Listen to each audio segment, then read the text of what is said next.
जी तो व्यूअर्स, आज वीडियो में मैं आपको बताऊंगी कि रिसर्च प्रपोजल क्या होता है और इसका लेआउट क्या होता है और इसमें जो है हम कौन कौन से चैप्टर्स को शामिल करते हैं।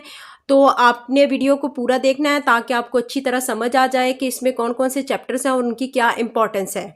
रिसर्च प्रपोजल में जो है नॉर्मली 5 to 6 चैप्टर्स होते हैं। फर्स्ट चैप्टर इंट्रोडक्शन होता है, सेकंड चैप्टर लिटरेचर रिव्यू होता है, थर्ड में मेथोडोलॉजी, 4 जो है उसमें आप रिजल्ट्स डिफाइन करते हैं, 5 में उसका कंक्लूजन होता है आपके वर्क का, और 6 में होते हैं रेफरेंसेस जो आपने साइट किए हुए होते हैं।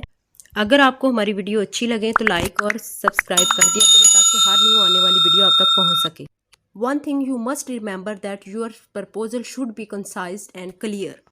किसी भी रिसर्च प्रपोजल में फर्स्ट चैप्टर जो है इंट्रोडक्शन का होता है। इंट्रोडक्शन जो है वो provide an overview of the research topic, जिसमें आप टॉपिक के बारे में लिखते हैं, उसका ओवरव्यू देते हैं, its importance and relevance and the research question, और ये कि वो जो आप रिसर्च कर रहे हैं उससे मुतल्लिक जो भी उसमें इम्पोर्टेंट और रेलिवेंस उसका जो मटेरियल होता है आप उसमें फर्स्ट चैप्टर में देते हैं।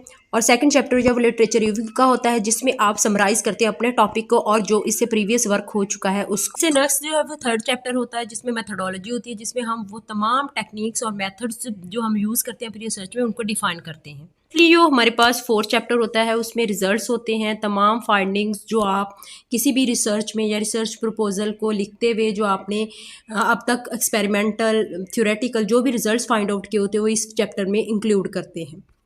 इससे नेक्स्ट जो है वो हमारा 5 चैप्टर होता है जो कि कंक्लूजन्स पे बेस्ड होता है, और इसमें आप तमाम अपनी रिसर्च का जो भी लुबे लबाब होता है उसको शॉर्ट फॉर्म में जो है वो डिफ़ाइन करते हैं, जिससे आपकी रिसर्च जो है वो एक पर्पसफुल नज़र आती है।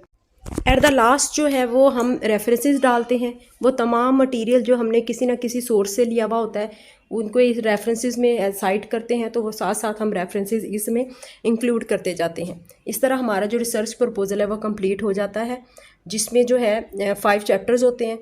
Introduction, literature review, then methodology, results, conclusion and at the end references होते हैं।